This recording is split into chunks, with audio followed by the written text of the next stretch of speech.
Hello and welcome back to a season finale of Chairs and Deathstairs. Woo! Yeah.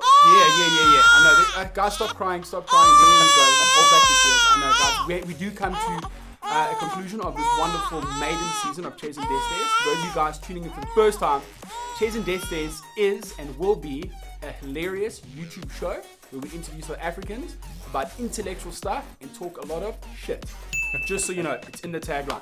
Joining us today on our final season, on our final episode, fuck you guys, on our final episode of season 1, Michael Lawrence Potter in the house. Michael, welcome. First and foremost, we do this to all the guests. Fuck you! Michael or Mike? What do we go by? I think Mike. Let's do Mike. Yeah, Killer Mike. Yeah, Michael always engenders the idea that I've done something terrible. Okay. You know, it's usually like a mom or a police officer. You know how it is. Okay. Yeah, let's do it, Mike. All right, Mike. So we got a couple of questions. Now, Shoot. You are an actor. When I say actor, do I do this or do I just say actor? It needs to be more clenching of the lip and more of a sophisticated sort of. Yes, I'm an actor. Hello, I'm an actor. Okay. Although these days it's more like I'm an actor and I know. Probably should have picked better, but here we are. Yeah, here we are. It's kind of like admitting to having some sort of like crippling disorder. You're just like, I'm an actor, so this is how I live my life, I guess. Yeah. I was about to say, what allowance do you get from your parents each month to support your dream, eh? Is it 5,000 a month or is it just 500 a week? I'm going to not comment. But yeah, I mean, it is one of those things that like when you say you're an actor, there's one of two responses. It's like, oh, or it's, why? Is it, can we help? Is there anything we can do? They're just like, but why would you do that? Like, it's, yeah. It is one of those. It is one of those things. But it's like you couldn't choose it if you tried. It's a thing that chooses you. Exactly. That's exactly it. Like, you know, you have people who, why is an accountant an accountant? Why is an engineer an engineer? It's just that's the cards they got dealt. And it's like for me, it's like I've never wanted to be anything else. You know? Okay, because that was my first question is, Sure. What else would you have to fall back on? I hate to say that because that's preempting you're going to fail. Fucking No. loser. If you don't go into acting, if acting Sure. doesn't work out the next 55 years, I'll give you a nice big window. Well, What else would you do? Well, first of all, I think it's absolutely charming that you think I'm going to make 55 years. That's delightful. I need that kind of positivity in my It's the life. confidence we need. on a But Saturday. well, look, I kind of worked on my backup plan way before I got into acting and producing. I'm a qualified attorney, so when everyone has the one drunken mistake, and for me, I ended up doing 5 years of law school and 2 years of articles. But No. should I be judged for the mistakes No, of my no, youth? we don't judge with Chairs and Deathstairs. That's the thing, and I've told them before. I've told you guys, but we don't judge. Don't judge. We don't judge. Never judge. Okay, so you've got that to fall back onto. Absolutely. And I mean, it's first of all, I don't believe that anyone is a full-time actor. I've never met one. And because the whole point is like the idea of the industry is very volatile. It's one of those things that you could be having an amazing job at one point and the next day there's nothing for 2 months. And the whole point of that is it's meant to allow you to branch out into different experiences, try and develop different skills so that you can go back and play your next character. Yeah. So everyone I know who's achieved any sort of monicum of success in acting, they're either producers, writers, businessmen, white collar people like me doing like the lawyer jobs, the IT jobs, engineering jobs, business jobs, because that is the nature of it. That the romantic idea of being just an actor who couch surfs, goes to auditions, it's a romantic idea, but at the end of the day, it stifles you in many ways. Because the thing is that most of the time as an actor, you need to be creating your own work. You need to be writing your own stuff. You need to be collaborating with other creatives. If you're just waiting by the phone for someone to hire you, you're going to have a bad time. And no one's going to want to work with you. Because as soon as you get on set, the director is going to be like, well, what sort of like entrepreneurial spirit can this guy bring to it? You know, it's going to be that thing of like, if you've got the experience in working in other fields, you can inhabit characters so much easier. Now, I need to go back to the point you said there earlier. So during your downtime, when you're not doing movies or projects, you use that time to explore, to find your roles, to do something. Absolutely. I want to talk a bit about body transformation. I know you've got a film coming up. I don't know if you guys have shot it yet. Nolith, yeah. And there's some sort of body transformation you have to prep for. Is it one of these Henry Cavill get ripped and then dehydrate and just look fucking sexy? Are you putting on weight? What kind of a body transform are we talking here? Well, I mean, if I even achieve a monicum of what Henry Cavill achieved, I will be over the moon. Essentially, so the character of Nolith is he is a contract killer called Saul. And Saul is basically, he's a very like gaunt creature of necessity. Like he only does things that are like literally necessary to him getting money and necessary for him to survive. So with every characterization that you do, the character has got to reflect the theme that it is you're going for. So when I sat down with my writing partner Ryan Nussi, shout out to Ryan, about how we were gonna like work out what Saul would look like. You know, we kind of had this idea of, okay, it's got to be muscle, bones, and skin, and that is it. Because this guy kind of carries around what he can on his back. So it was, but at the same time, he needs to be intimidating enough where like, because I mean, I walk into a room as Michael Lawrence Potter, it's kind of like, good to see you, man. What kind of suits here, everybody? Get back to your days, please. No one's scared of me, thankfully, because it would make my job really weird if they were. But you know, Saul is a deviation from that character, so we have to sit down and we have to say, okay, he needs that. Is he going to have long hair? Is he going to have a buzz cut? Is he going to have a beard? Is he going to be clean shaven? And so with the body transformation, I've got to be big enough where I can look intimidating. But at the same time, like it wouldn't make any sense for the character to be like a little bit husky, a little bit chubby. But at the same time, he wouldn't like have that like perfectly sculptured bodybuilding look where he's kind of like working for 3 hours on like this part of his bicep. Yeah, it's not aesthetically pleasing. Exactly. He just happens to have this muscly contour that he got through, but Yeah. you've got to Exactly. get to that point. He's the type of guy that like every single part of him is ripped, but when he walks past the mirror, he doesn't even like look because it's like it's not even a thing for him. That's like me. Yeah. So Well, I mean, you were one of the inspirations. Like I've got a motivational wall. It's you, Christian Bale, and like Tom Hardy. I'm just like one day. Byron. So. Start ranking. God. Yeah. I mean, how else do you prepare for anything? Yeah. But so like basically when you take a look at Saul, the first thing that you got to think of is, okay, this guy can do 100 pull-ups, beat up like 50 ninjas, and then after that bite the hind leg of a pig. You know, like he's got to have that look of absolute no nonsense, which from a vegan from Sandton is a huge deviation from my character. Vegan from Sandton, eh? Yeah, so you know, obviously play what you know. And but thankfully I have a fantastic team with The Key Fitness. Shout out to Mikey. Thank you so much for helping me out. He's put me on a very strict diet. He's put me on a very strict regimen that more often than not causes me to cry. It's a 2.5 hours a day of like cardio, boxing, a lot of weight training, a lot of resistance training, and also yeah, it's hectic, man. But I mean, when do you get time to act? Well, after, you know, like usually I have a couple of like I have like time in the shower where like first I'll cry, obviously. Standard, get that out the way. Of course. And then after that, you know, you just run lines. And that is the thing, is like once you get into a project of the method, with method acting being that you take the line between reality and fiction and just take that out. And you try and characterize yourself as much as possible. So like when in the mini documentary that we're making the monster, basically like I talk about the fact that the gymming has got to be part of his character work. So like for me, it's like when I'm at the gym, it's headphones in and it's kind of like the music that he would listen to. We've got an amazing sort of temporary score that we're working on. So I'll kind of like listen to the score and like kind of get into how he would think, you know, whereas like, you know, Mike at the gym is like, hey Brenda, how you doing? Or like, mind if I get on that machine? Yeah. Saul's more like just, do you look like more of a threat at the gym now? Do like people like just walk past you a bit and be like, this guy's on his own thing? look at 5'11" with my hairstyle, it's really tough to look threatening to anybody.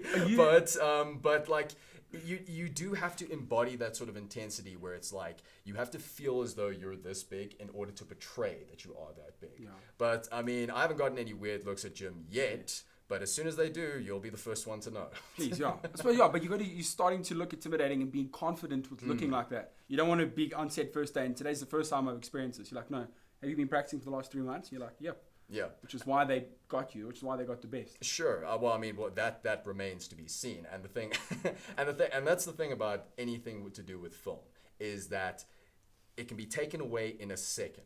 If they can recast Batman, they can sure as hell recast you. So it's all about humility. It's all about bringing the best to the table. And the thing is that Tom Hiddleston has this amazing quote that I love, that he says, every single script that I've ever received has got Brad Pitt's fingerprints all over it. And that's the whole deal, is that somewhere out there is, while I'm holding a script, getting ready for the movie, there are 10 other dudes who are way more good looking than I am, way better actors than I am, way more committed than I am, and willing to do a lot more than I am in order to get the role. So the question is, I've got to take my 100% and I've got to add a little bit more. It's got to be like, That's a flipping good way to look at But it. but that's exactly it. Is at the end of the day, like everyone says, like you are competing with yourself, which is true. You should always push yourself. But you're also competing with like 10 dudes who look like if you got all your stats up and like digivolved, they would be you. You know, like I feel like that's more pressure. I'd love to compete against myself, but I'd love to compete against the best of the best, whether it's in life or in my head. Yeah. Because knowing that you're better than Brad Pitt, what better feeling would you want? You're like, no, I'm going to act the fuck out of you on this script. Exactly. And that competitive edge is what drives. It certainly drives me. And if I think of any of my peers and any of my friends who are in the same gig, it's what drives them, because at the end of the day, it's like you've got to keep score. You know, you've got to have a trophy cabinet. You've got to have like something where you say, I'm going on the right track. But at the same time, you have to have the idea that all the abundance and everything that I need to achieve my goals is already within me. I just need to figure out a way to reconfigure it and turn it into something that's both profitable and artistically authentic.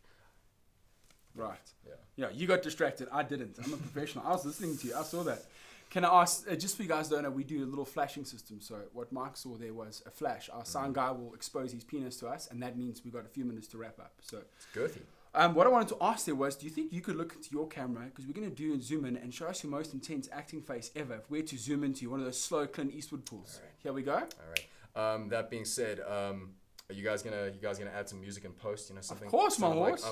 Like something like uplifting. Of course. All right. Or I might make it more intense, like Drive, like the soundtrack to Drive with the Nicholas winning ref movie. I'll It take might be that. like I'll that. take that. Okay, guys, here comes Mark's most intense look that we've ever seen, and quiet on set. When you're ready, Mark.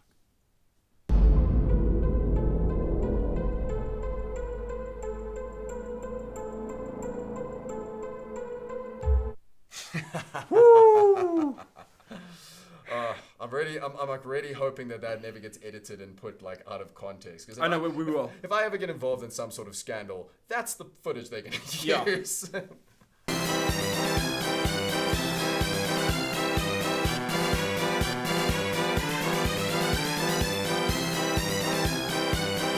Local murderer found in the streets Oh, of damn Orange. it. Now, Mark, we got one more question before we love and leave you, because time Shoot. flies by here. Time Really flies by on a does, Saturday yeah. morning. I want to talk quickly about Looking for Audrey. So I Yes.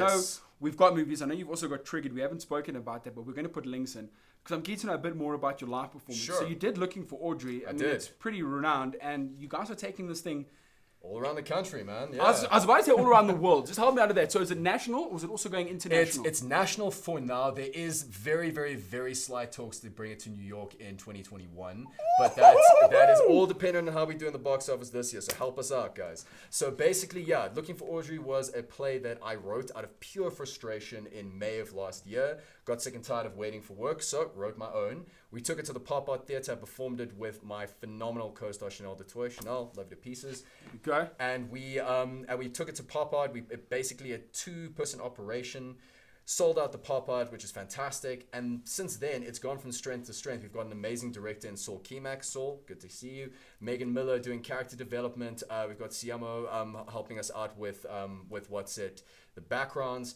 And yeah, it's going to go to Grahamstown in July. The NAF. You bet your ass. Oi, well done. Then it's going to Cape Town in May, and then it's going to be in Pretoria at the Cow Festival in October. And that's just the shows that are confirmed. You know, the whole thing about a play is Jeepers, that man, that's crazy. if you find us a block of wood, a little bit of light, and places to people to sit, we'll perform there. Yeah. So it's like comedy. Anyway, if you find a space, we'll do it. Exactly. As a stand-up, you know, it's like a stage is a stage. Yeah. You can figure And it when out. you're desperate for, I just want 2 people to see my production. Cool. Let's get ready. It's one more than you looking in the mirror. So there you go. how is it taken? Have people been speaking about it on your behalf? Like, you know, when word of mouth speaks best, like how's it picked up so well? Or have you been putting in a lot of effort in the back end to share and spread the word? Look, we have worked our little butts off when it comes to marketing, and that is something that you have to do as a creative. That marketing and social media is your best friend when it comes to that. It's the base, it's the grassroots level Without of a getting doubt. your marketing. But I have had like a lot of very heartwarming stories of. I actually met with a man who worked at a retirement home, who essentially they had seen the Looking for Audrey ad in the paper. And obviously it's a retirement home. They see Audrey Hepburn, you know, that's kind of the age demographic of people who know Audrey. They see that. And the young guy came through who had never met me and like brought a whole bunch of people from the retirement home to come and watch this play, man. And it like really really touched me. Although they were very shocked by all the swearing. Sorry about that retirement home, but it's what it is. That's what you get. Welcome to the real world. Damn right. Now, on that, where can we find? Do you have a couple of dates for the next best show?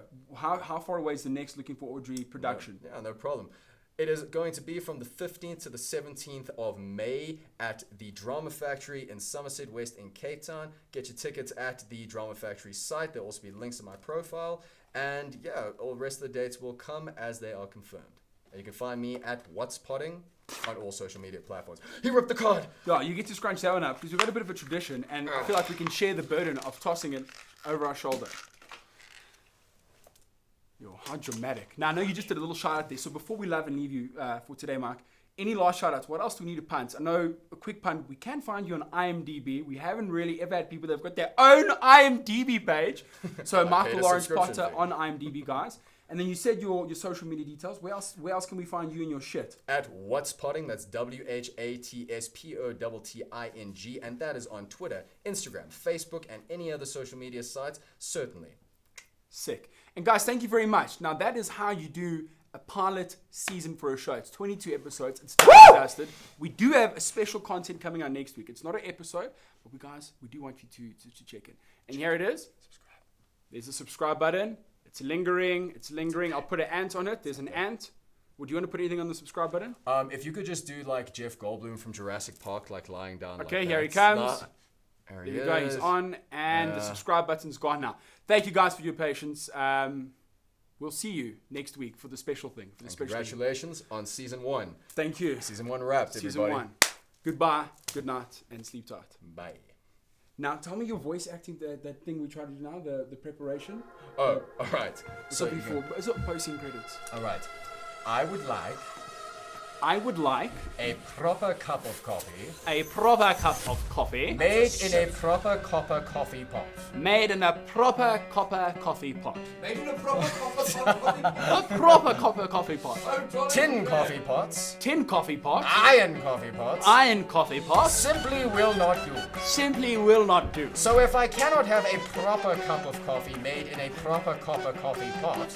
So if I cannot have a proper cup of coffee made in a proper copper coffee pot, I will have tea instead. I will have tea instead. Bitch. You bitch. Go check it out. Just